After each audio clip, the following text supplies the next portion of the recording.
हरितपुर नाम का वो छोटा सा गांव हिमालय की तलहटी में बसा था, जहां सुबह की पहली किरणें पेड़ों की पत्तियों से छनकर जमीन पर सोने जैसी चमक बिखेरती। हवा में जंगलों की ताज़ी महक घुली रहती। दूर से बहती नदी की कलकलाहट कान में मधुर संगीत की तरह बजती और गांव के लोग अपने दैनिक कामों में लगे रहते। कोई खेत जोतता, कोई पशुओं को चराता, तो कोई जंगल से लकड़ियां लाता। लेकिन इस शांत गांव में एक अंदरूनी उथल-पुथल थी, जो सतह के नीचे छिपी हुई थी। रामू 35 साल का मजबूत कद काठी वाला लकड़हारा गांव का एक ऐसा शख्स था जिसकी जिंदगी मेहनत और लालच के बीच झूलती रहती। उसके हाथों में कुल्हाड़ी हमेशा तैयार रहती और आंखों में एक चमक जो अधिक कमाने की भूख दर्शाती। रामू का बचपन गरीबी में बीता था, इसलिए वो हर मौके को सोने में बदलने की कोशिश करता, लेकिन ये लालच उसे कभी-कभी अंधेरे रास्तों पर ले जाता। उसकी पत्नी सीमा 30 साल की कोमल और संवेदनशील महिला घर की जिम्मेदारियां संभालती, लेकिन उसका दिल हमेशा रामू की चिंता में डूबा रहता। सीमा की आंखें गहरी थीं, जो प्यार से भरी होती, लेकिन डर की एक परत हमेशा उन पर छाई रहती। डर कि कहीं रामू जंगल की गहराइयों में खो न जाए। गांव में रामू का सबसे करीबी दोस्त था हरी, 32 साल का किसान जो डरपोक स्वभाव का था लेकिन दोस्ती में अटूट। हरी के दिन खेतों में बीतते, जहां वो मिट्टी की गंध में सुकून पाता, लेकिन शाम को रामू से बातें करना उसकी आदत थी। और फिर सरपंच जी, 60 साल के बुजुर्ग जिनकी सफ़ेद दाढ़ी और गहन आंखें गांव की हर समस्या को पढ़ लेती लगती। सरपंच जी पुरानी कहानियां सुनाते, रहस्यमय चेतावनियां देते और उनकी आवाज़ में एक ऐसी गहराई होती जो सुनने वाले को सोचने पर मजबूर कर देती।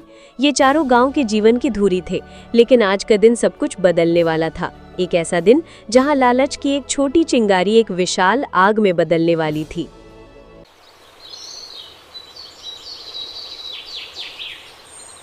सुबह का समय था। सूरज की किरणें रामू की झोंपड़ी की छप्पर से झांक रही थीं। रामू लकड़ी के बेंच पर बैठा चाय की चुस्की ले रहा था। चाय की भाप उसके चेहरे पर गर्माहट बिखेर रही थी। बाहर मुर्गियां चहक रही थीं और हवा में ताज़ी रोटियों की खुशबू फैली हुई थी। रामू की आंखों में उत्साह की चमक थी, लेकिन सीमा की चिंता आज कुछ ज्यादा गहरी लग रही थी। पिछली रात उसे एक बुरा सपना आया था। रामू एक अंधेरी दुनिया में फंसा, जहां से कोई रास्ता नहीं। सीमा रसोई में रोटियां सेक रही थी। उसकी उंगलियां चूल्हे की गर्मी से लाल हो रही थीं, लेकिन मन कहीं और था। अरे सीमा, आज जंगल में उस नई जगह पर जाऊंगा जहां कल हरी बता रहा था। वहां मोटी मोटी लकड़ियां हैं, सोने जैसी चमक वाली। कल्पना कर, अगर मैं उन्हें काटकर बाजार ले गया तो कितने पैसे मिलेंगे। तुम्हारे लिए नई साड़ी, घर के लिए नया सामान, शायद एक छोटा सा प्लॉट भी खरीद लें। बस आज का दिन अच्छा हो जाए, हमारी गरीबी खत्म हो जाएगी। क्या कहती हो सीमा, उत्साहित नहीं हो?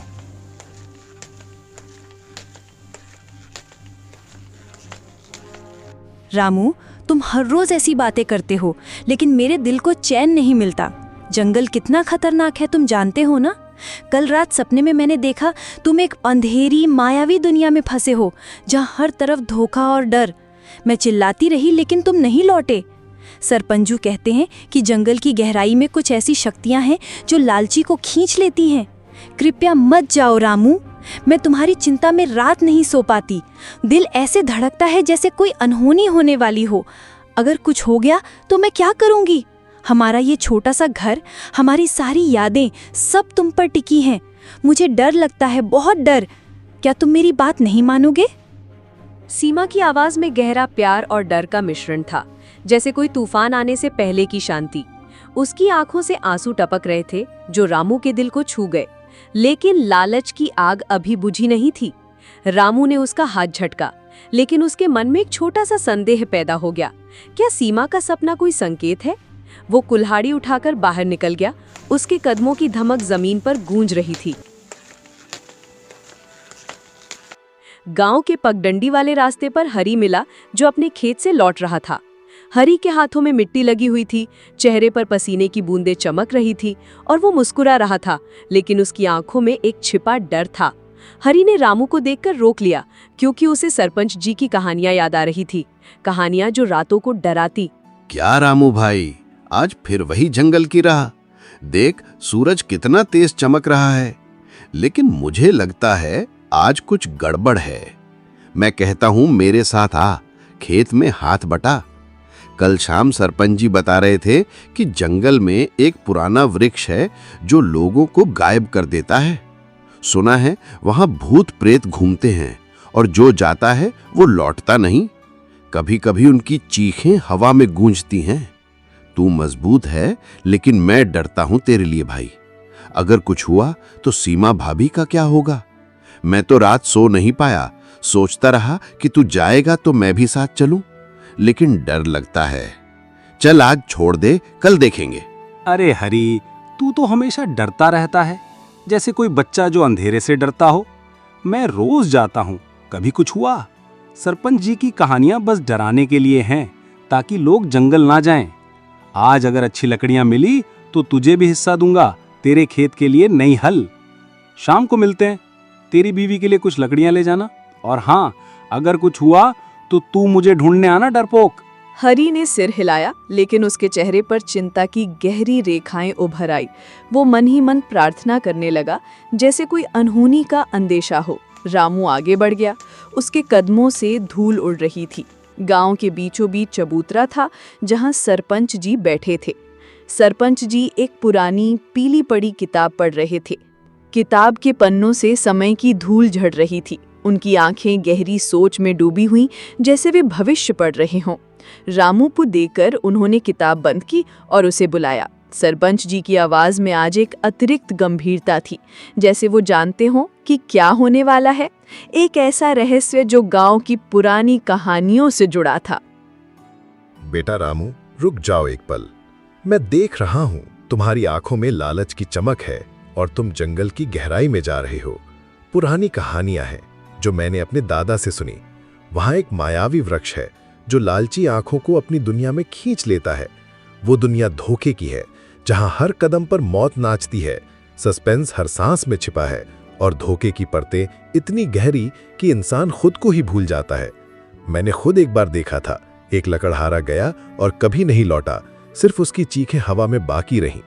लालच मत करना बेटा, वरना वापस नहीं लौट पाओगे। सच्चाई और धैर्य रखो, यही जीवन का असली सार है। सोच लो, क्या ये जोखिम के लायक है? तेरी सीमा, हरी, वे क्या करेंगे?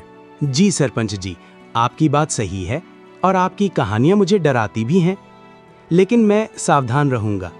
बस थोड़ी लकड़ियां काटकर आ जाऊंगा। आप चिंता मत कीजिए, अगर कुछ हुआ तो आपकी बात याद रखूंगा। शायद ये सिर्फ कहानी हो। सरपंच जी ने गहरी सांस ली और सिर हिलाया।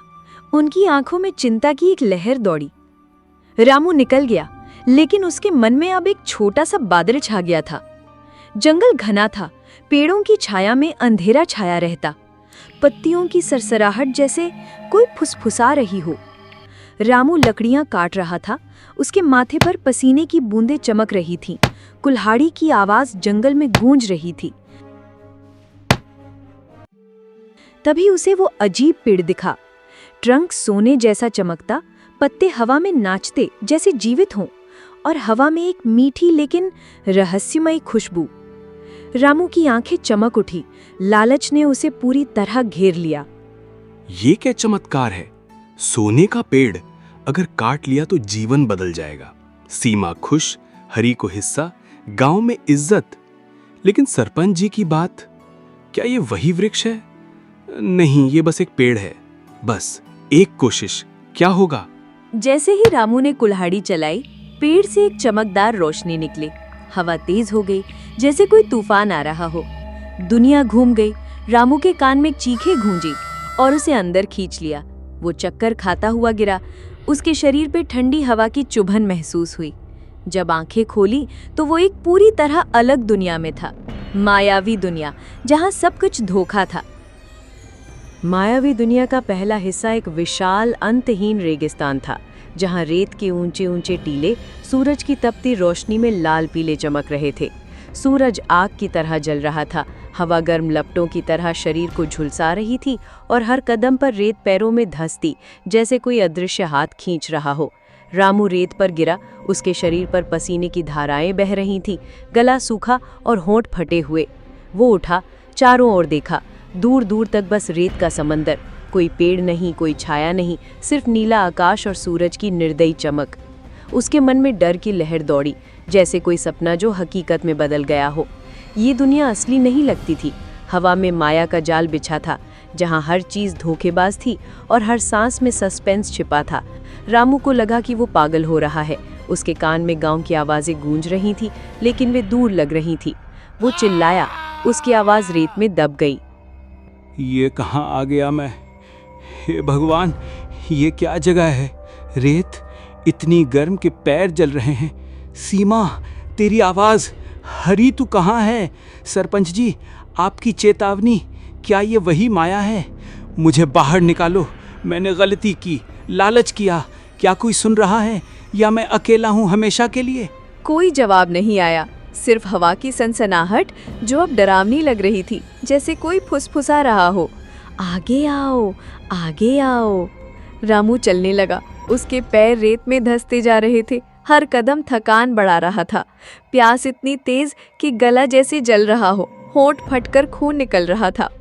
अचानक रेत से एक छाया उभरी, एक लंबी धुंधली आकृति जो इंसान जैसी लगती, लेकिन उसकी आंखें लाल चमक रही थी जैसे कोयले की आग।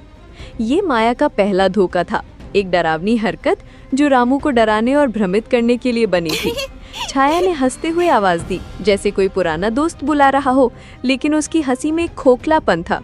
रामू का दिल जोर से धड़का। वो रुक गया। उसके मन में संदेह उमड़ रहा था। प्यास लगी है ना रामू? तेरी सीमा ने मुझे भेजा है। आगे एक कुआं है, ठंडा पानी, मीठा, जैसे अमृत। चलो, मैं दिखाता हूँ। यहाँ सब कुछ मिलता है, बस विश्वास करो। मैं तेरा दोस्त हूँ, हरी जैसा। डरो मत, बस मेरे साथ आओ। कौन हो तुम? मेरा नाम कैसे जानते हो? सीमा ने भेजा? लेकिन वो कैसे? पानी। हाँ, मुझे पानी चाहिए, गला जल रहा है। लेकिन ये जगह, ये सब झूठ तो नहीं? अगर धोखा है तो मैं क्या करूं? ठीक है, दिखाओ, लेकिन सावधान रहूंगा। रामू दौड़ा। उसके पैर रेत में फिसलते। उम्मीद की एक किरण मन में चमकी, लेकिन जैसे ही वो कुएं के पास पहुंचा, रेत हिली और कुआं एक गहरे काले गड्ढे में बदल गया। रेत उसे निगलने लगी, जैसे जीवित होकर हमला कर रही हो। उसके शरीर को नीचे खींच रही थी। डरावनी हरकत थी। रामू की चीखें गूंजी।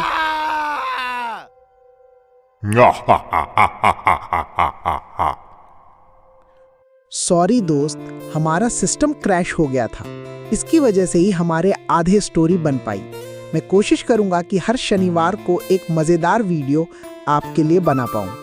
हमारे चैनल MS मोरल स्टोरी को सपोर्ट करते रहिए, ताकि हम जल्दी से ही 100 के सब्सक्राइबर कंप्लीट कर लें। और आप लोगों के लिए एक ऑफर मैं आपके लिए लेके आऊँगा।